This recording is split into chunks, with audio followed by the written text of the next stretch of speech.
My CEO husband fired me for his mistress, but my secret code destroyed his $8 million empire. I never imagined that the man I once loved, the man I believed would protect me, would become the very storm that tried to ruin me. My name is Emily Carter, and for nearly 7 years, I stood by my husband, Daniel, the CEO of a booming tech company.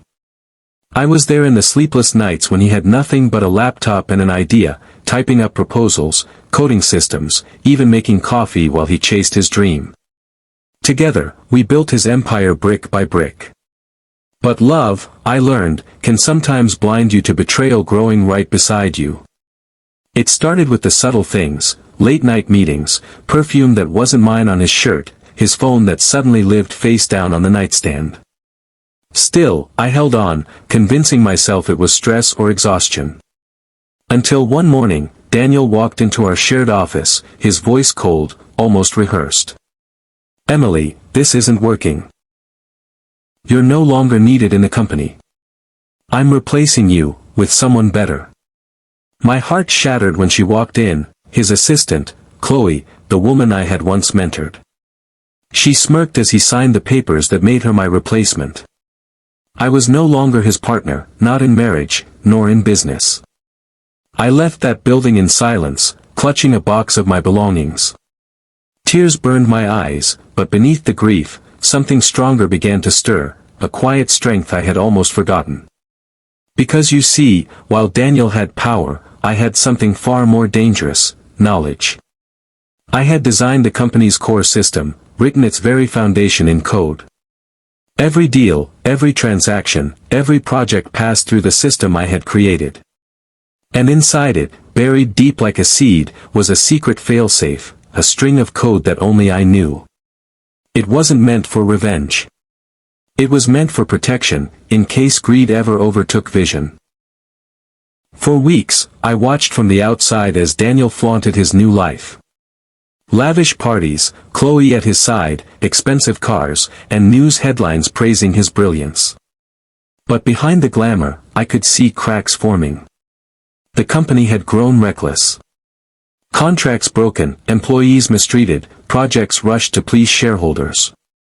The man who once dreamed of changing the world with innovation now cared only for profit and applause. He had forgotten kindness, forgotten humanity. That was when I knew it was time. The code was simple but devastating. With one command, I triggered the lock I had hidden years ago.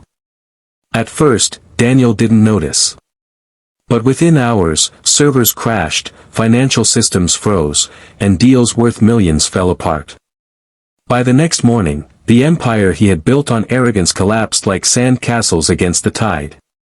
Investors pulled out, lawsuits flooded in, and Daniel, once hailed as a visionary, was reduced to a man staring helplessly at the ruins of what he thought was untouchable. I should have felt satisfaction, maybe even joy, but I didn't. Watching him crumble didn't heal the wound he left in me. What surprised me was what happened next. Former employees, the very ones Daniel had fired without mercy, came to me, not with anger, but with gratitude.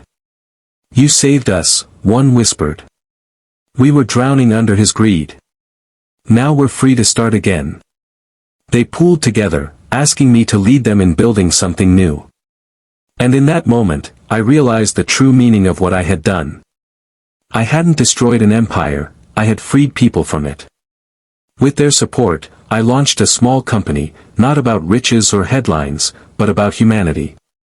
We created affordable technology for schools and small businesses, systems that lifted people instead of exploiting them. Word spread, not through tabloids, but through communities. Parents, teachers, and workers began thanking us, not for wealth, but for giving them a chance to dream bigger. And Daniel? He tried crawling back, showing up at my office one evening, suit wrinkled, pride gone. "Emily," he whispered, "help me rebuild. You're the only one who knows how." I looked at him, the man who once vowed to cherish me, and felt no hatred, only pity. "Daniel," I said softly, "you destroyed yourself long before I touched the code. Power means nothing without compassion." And with that, I turned away, not to punish him, but to finally let go. Today, I stand surrounded by a team that feels like family, working towards something greater than ourselves. I lost a husband, yes, but I gained something far more valuable: freedom, purpose, and the chance to prove that kindness can outlast greed. My story isn't about revenge, it's about resilience. Because sometimes, when life takes everything from you, it's not the end. It's the beginning of something beautiful. And so, to anyone who feels broken, betrayed, or cast aside, remember this: the storms that try to bury you might just reveal the strength you never knew you had.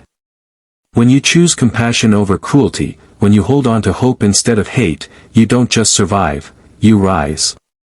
And when you rise, the world becomes a better place because of it.